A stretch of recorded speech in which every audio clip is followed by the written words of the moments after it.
friends, it's Nia. Welcome to Life with Nia. Today I am finishing up the 2024 Budget Planner series.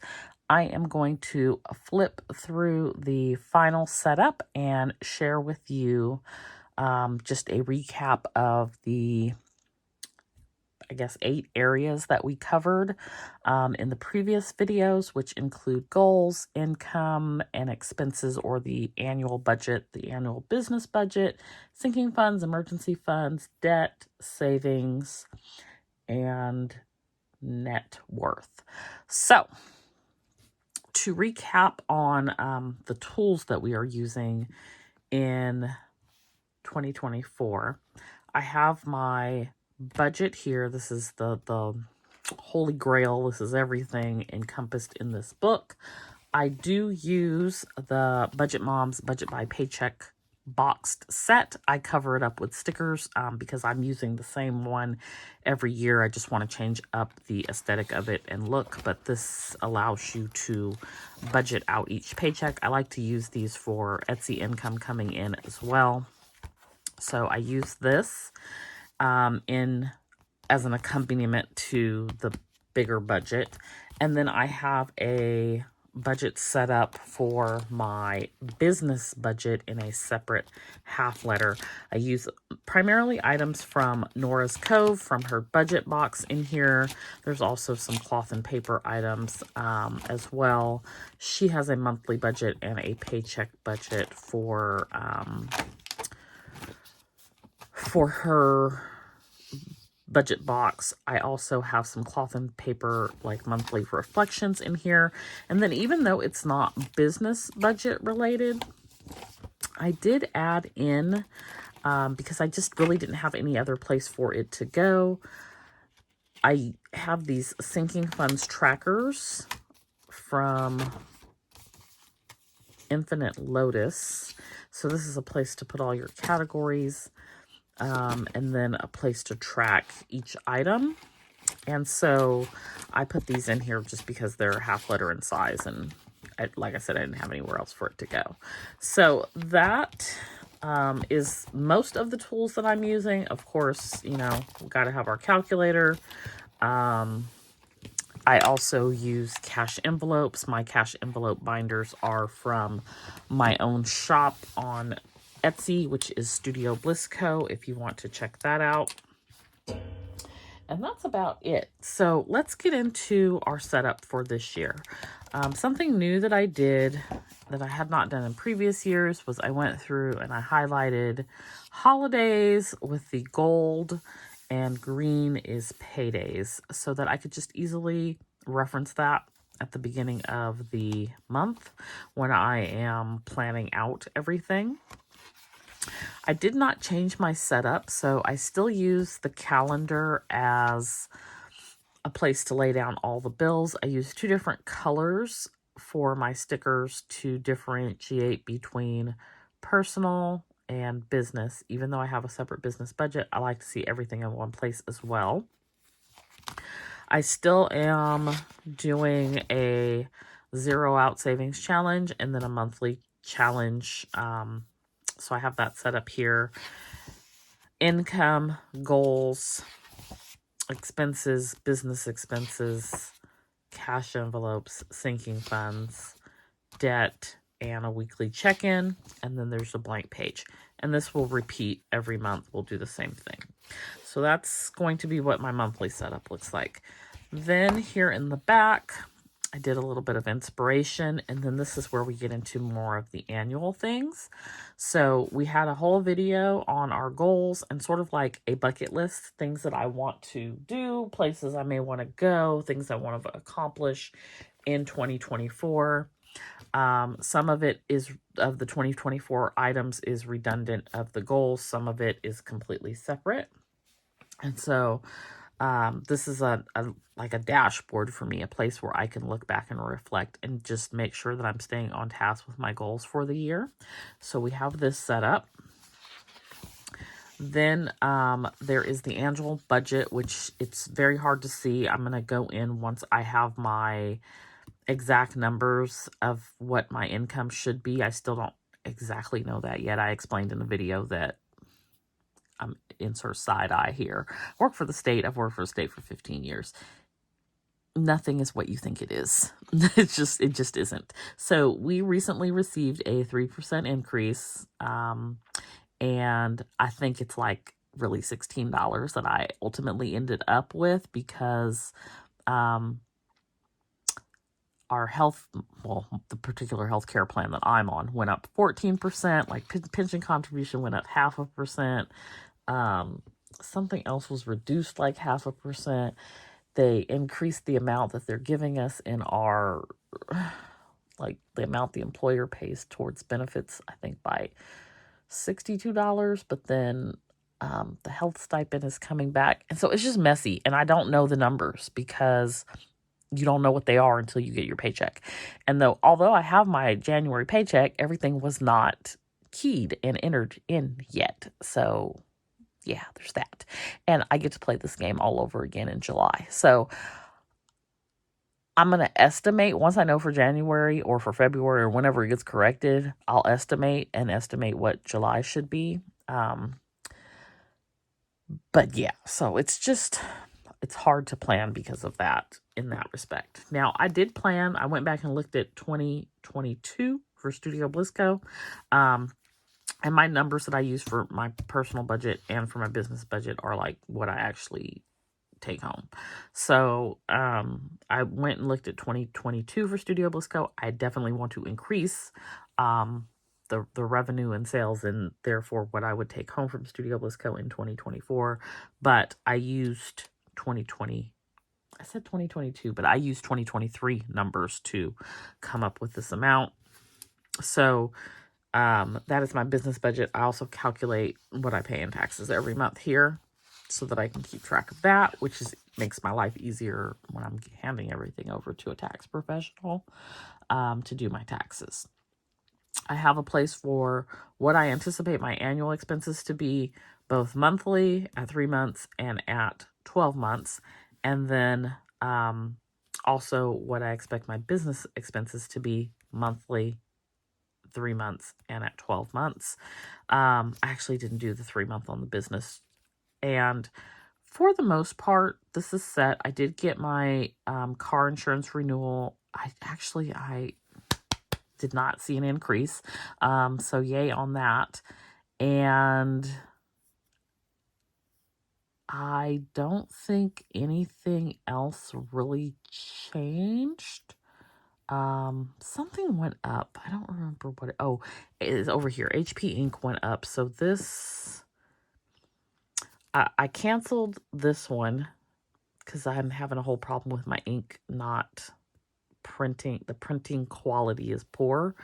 But I kept this one. I might have canceled this one and kept this one. I think the $20 one is going up to $27, and then this one is canceled. I need to look back at that, but JMC is canceled. I talked about canceling that. Gold City, I'm still thinking about canceling as well. So I think this is kind of looking good for what I anticipate the business budget to be for the year, but things can change. I think when I made this, I did not anticipate going and buying 2 new printers. I also did not anticipate like canceling an HP ink and purchasing ink directly from a store due to the ink quality issue. That is definitely a more expensive venture on my part, so that was not factored in. But I'm still just going to work with what I have here.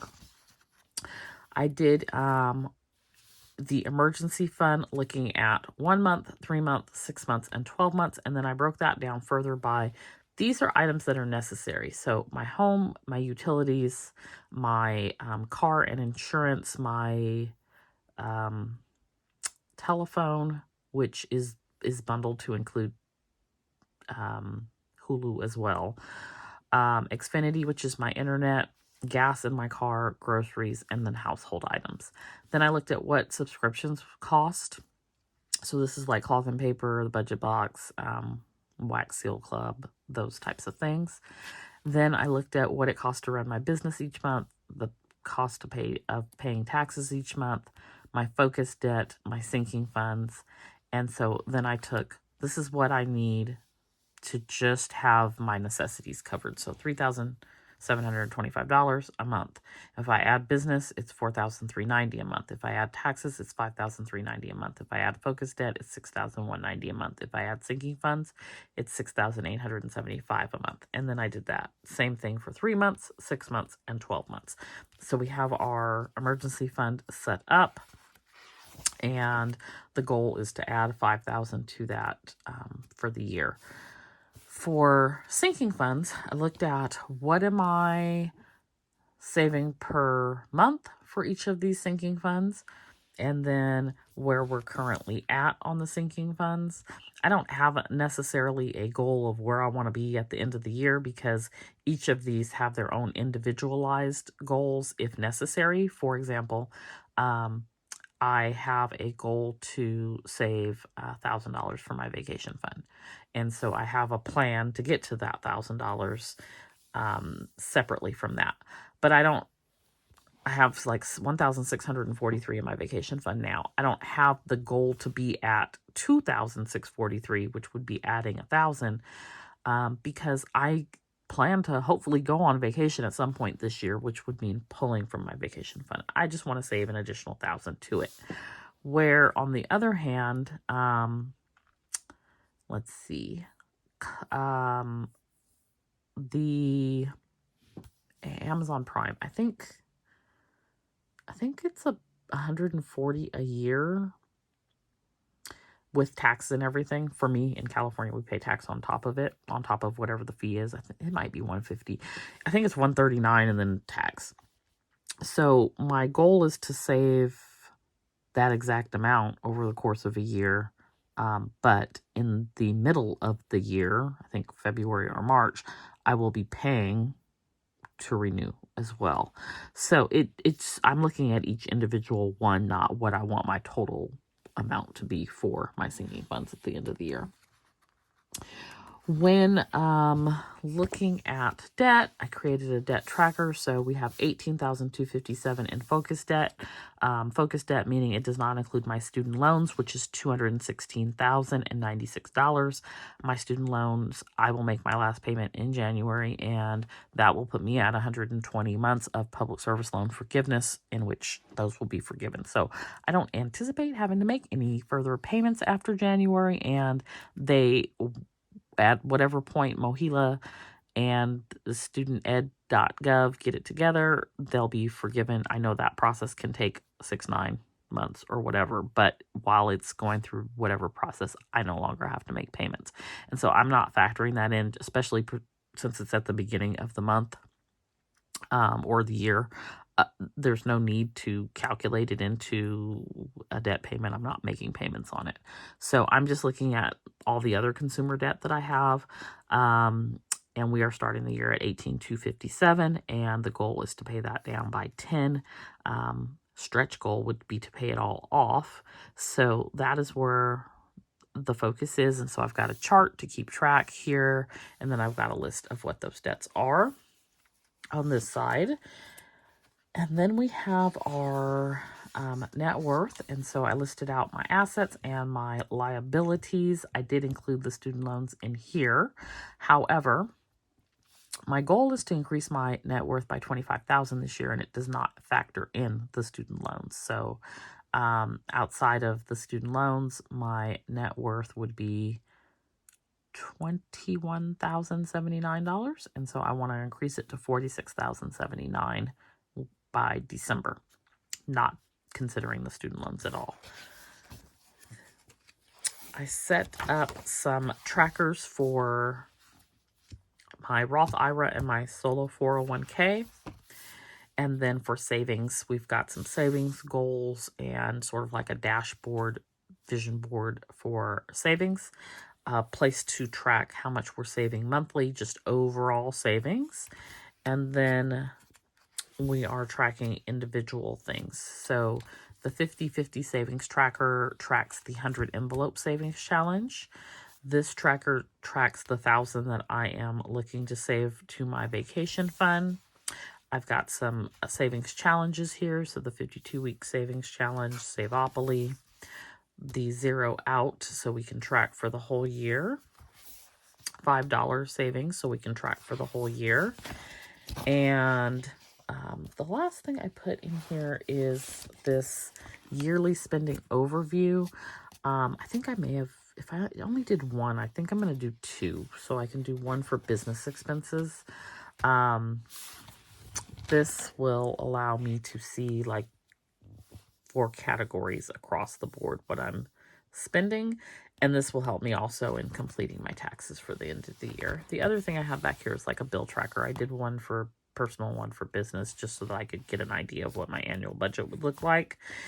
And so that is what I have for my budget setup. Now,